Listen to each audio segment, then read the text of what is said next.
Think about the last time you sat down in a bustling, lively restaurant.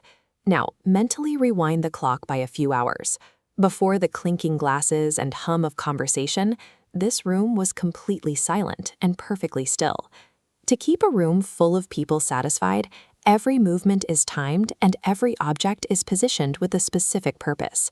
When you see that level of coordination, the dining room starts to look less like a random room and more like a carefully rehearsed stage. Getting that stage ready happens in two phases. The first, called mise en scène, is about the broad setup. This involves the deep cleaning, the dusting, and the lighting adjustments that happen long before the first guest walks through the door.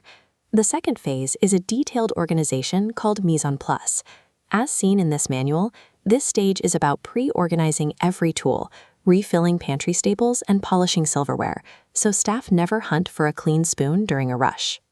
Controlling the environment during these quiet hours ensures that once the doors open, the rest of the night goes off without a single hitch. Just as a performer needs to know their props, a steward has to understand exactly why their everyday equipment is shaped the way it is. For example, wine glasses have stems for a functional reason. Holding the glass by the stem keeps your body heat away from the bowl, ensuring the liquid inside stays at the perfect temperature for the guest. Even a butter knife is designed with a specific job in mind. It has a flat, rounded head because its primary function is spreading smoothly, not cutting. Beyond the physical tools, there is a behavioral script for the staff to follow. These guidelines require a steward to stand erect, avoid interrupting guests, and stay alert to calls without eavesdropping on private conversations. A steward who knows their tools and follows these rules of conduct becomes a silent guide for the guest, making the entire service feel effortless. Every actor has their mark on stage, and for a guest, that mark is called the cover. This is the specific area on the table reserved for one person, containing their allotted linen, glass, and cutlery. The layout of the cover follows a strict map. The main plate sits in the center, the forks are always placed on the left, and the knives and spoons stay on the right. There's even a safety rule for the knives. The sharp cutting edge must always face inward toward the plate, so the guest doesn't accidentally catch their fingers on the blade when reaching for a glass. The glassware has an exact coordinate too.